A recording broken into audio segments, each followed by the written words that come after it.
Hello everybody, it's Julia here from the Highly Sensitive Tarot, and I'm back today with, must be video 11.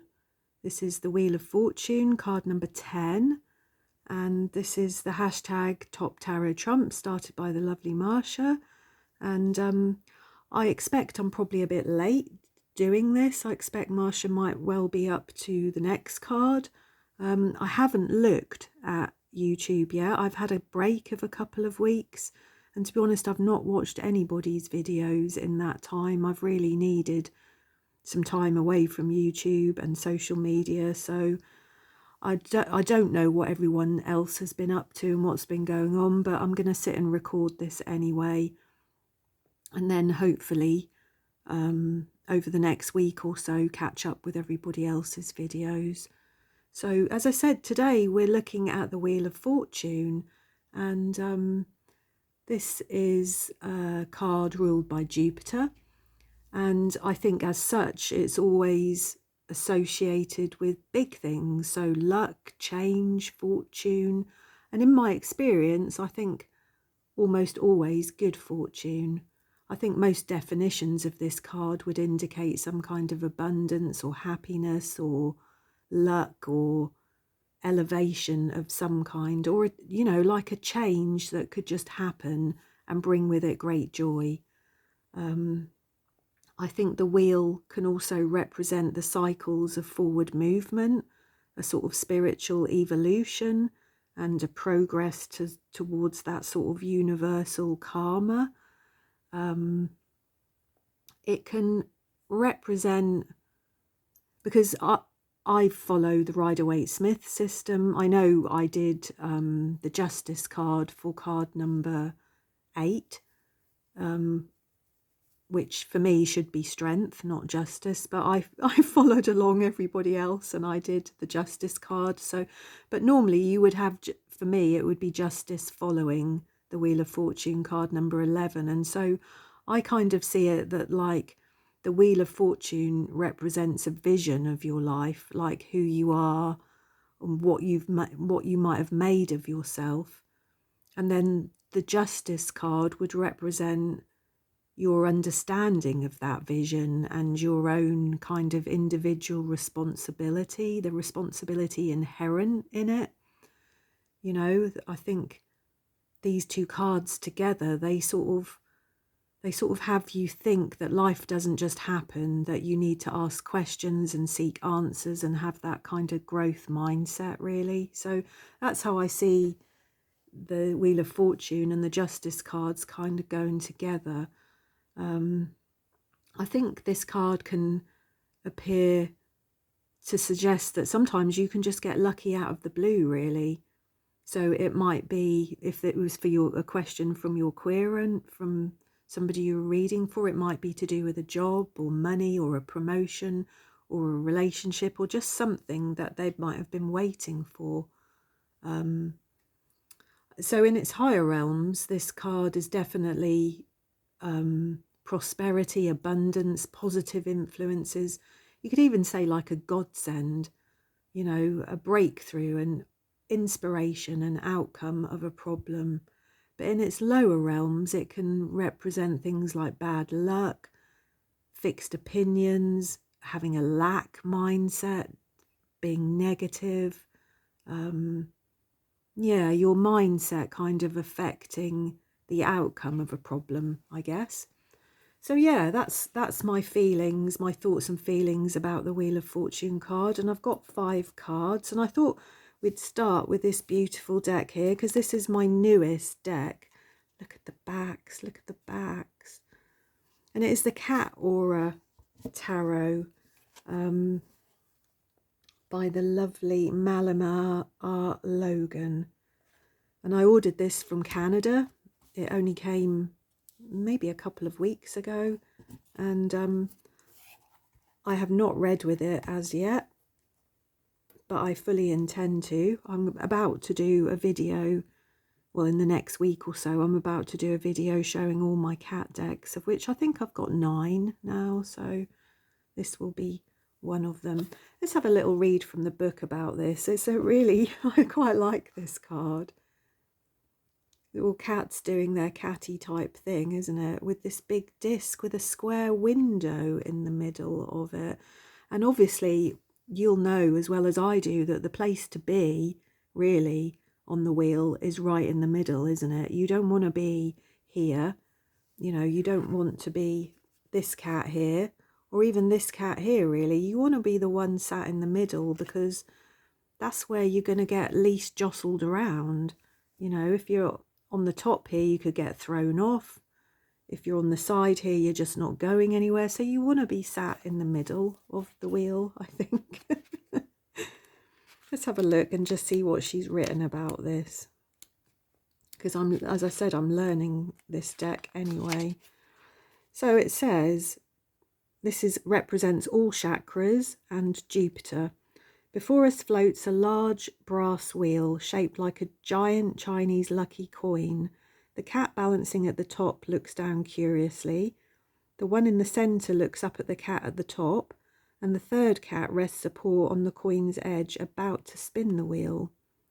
There will always be external circumstances over which you have no control, systems you did not endorse, unexpected situations, practical realities, and other people with more privilege.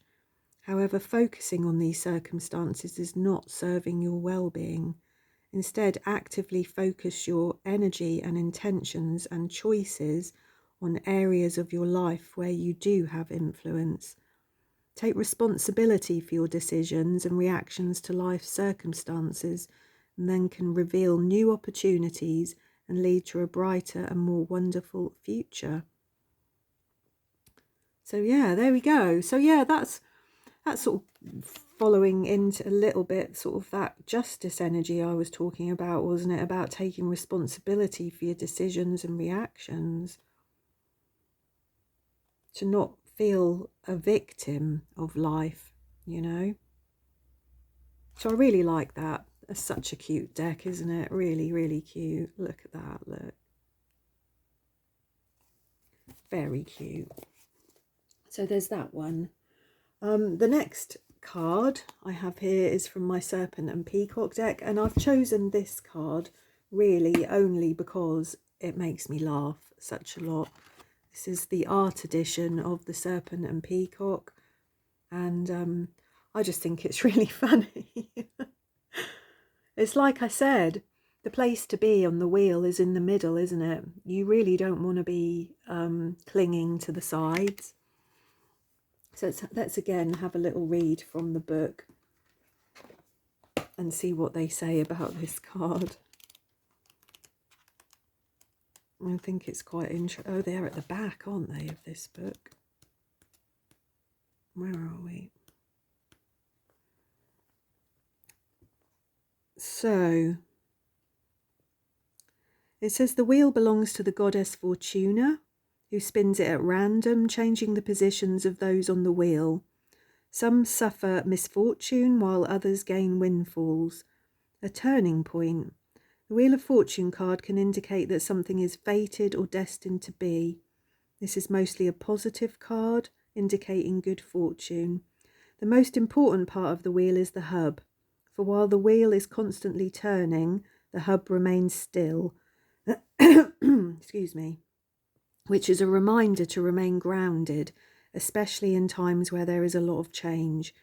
If you are strong within yourself, the turning of the Wheel of Fortune is less likely to take you on a roller coaster ride. And isn't that the truth? Isn't that the truth? You know, the Wheel of Fortune is always turning. It's just how we respond to that, how we react to that matters, isn't it? So I really like that, because we can see that there are people that are not doing so well with the wheel turning in this card.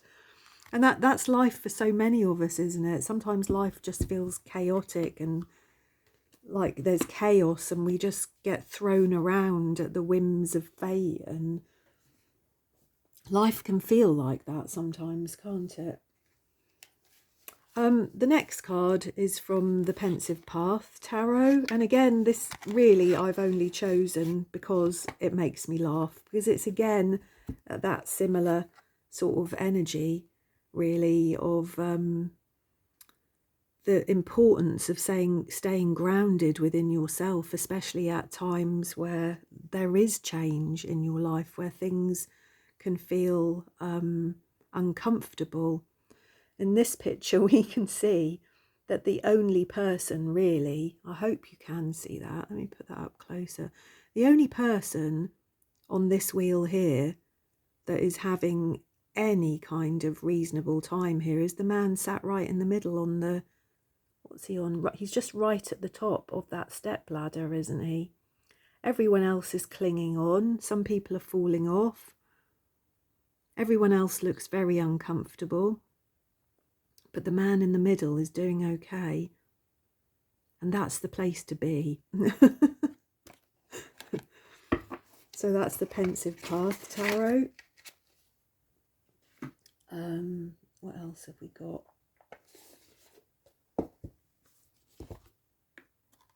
I'm working with my animal decks at the moment, and one of those, and it's having another month out actually, because I used it as in my nature.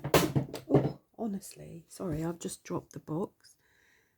I was using this deck also in my nature-based decks for April and May. And June and July, I'm looking at all my animal decks, and there's tons of animals in this deck also. So I'm using it again. I really like this deck. So I chose the Wheel of Fortune from this deck, and I'm going to read from the book a little bit. I'm just going to have a look at what they say about why we've got this universe or galaxy or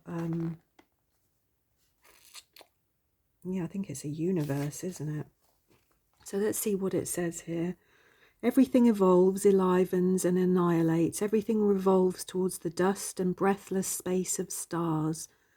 The landscape of the wheel expands out into the universe where our personal and collective world is one body among many, suspended on the threshold between dark and light. To enter the landscape of the Wheel of Fortune, destiny and cosmos, you must give up all illusion and glory, understanding that what happens is pure chance, but also a connection, a balance, and a continuous rebirth. A dead star can shine over time.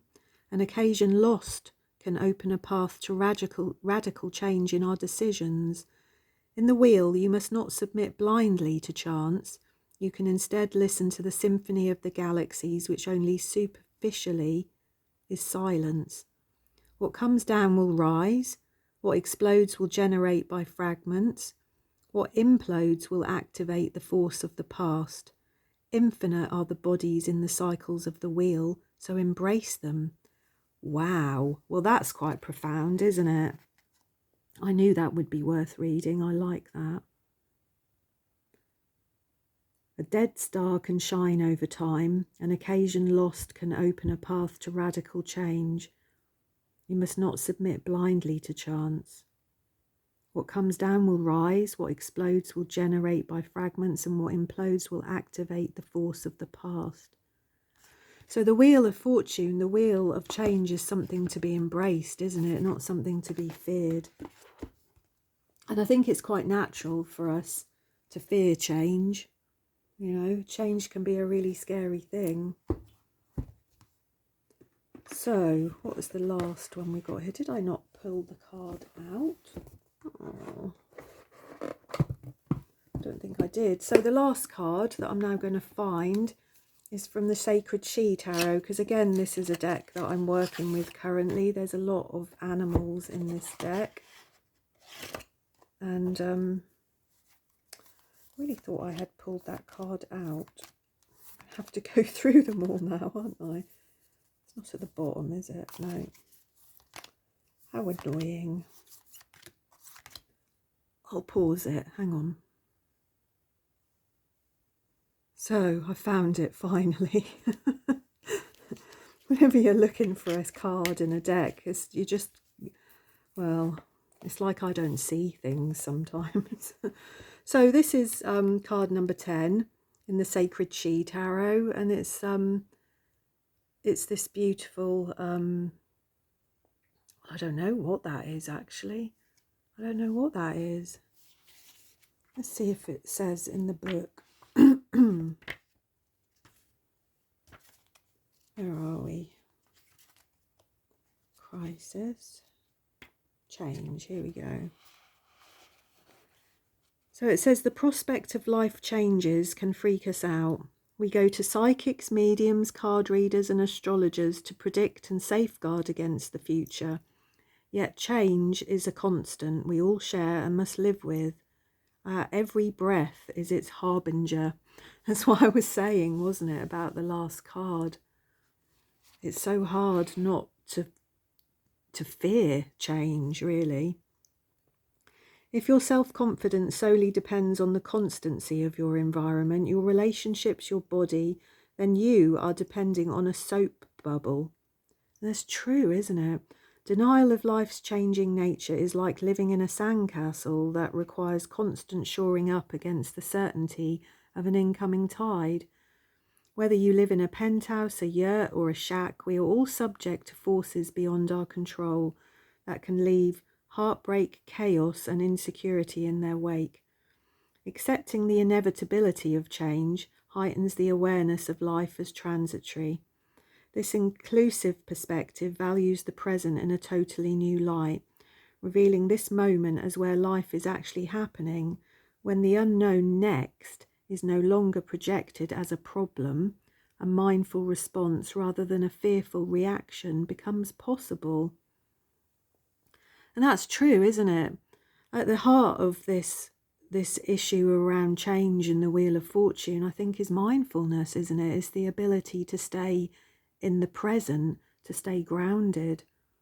And I know that mindfulness has been a big part of my practice for many years, because I'm quite anxious as a person, and my mind will take over. It will be off on all sorts of different sort of paths ahead, usually none of them good. So accepting change as the way existence constantly transforms itself helps to bring us into the fullness of now. So acceptance, mindfulness, grounding, all of those things I think are really important. We're all in the midst of sweeping global and personal changes, and our options are clear. Stubbornly attempt to replicate the good old days or face reality as it is, and quantum leap into unexplored territory. And it says here, one of the ways I divert from the real possibility of a contraction into fear is to feel the ways in which I am not alone. We are all here tottering on the edge, consciously or not. We are dangling, hanging, grasping, swinging, and sometimes just letting go. I shall show you that. I'll put that under the camera. I think that last paragraph there is brilliant. And it's true, isn't it? We're constantly in a state of sort of contraction and expansion within ourselves and within our lives. And, you know, when we expand, everything can feel positive and abundant. And when we contract, we can go inwards and start to feel afraid and to be unsure of ourselves. And really, it's just important to try and realize that these are just natural things and that they pass.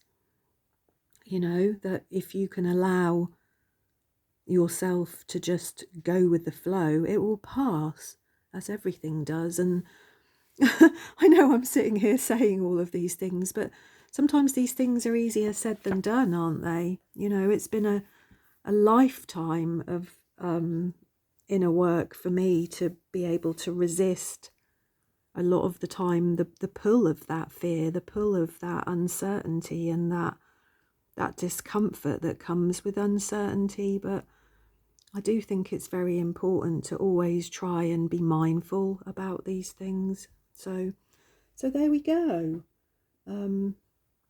I've put all the cards away. Would you realise I had planned to leave them all on the table nicely so that you could see them all, but I've put them away. So what did we have? We had the Pensive Path. We have the Tarot Landscapes. we have the cat aura deck, and we have, there we go, the Serpent and Peacock. So there we go, my 5 cards. So I hope you enjoyed that. I hope you enjoyed listening to my thoughts about change and uncertainty. And yeah, I shall look forward to watching everybody else's. Do say hello.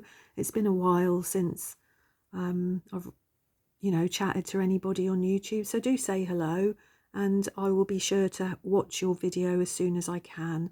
So thanks for spending some time with me, and I'll see you soon.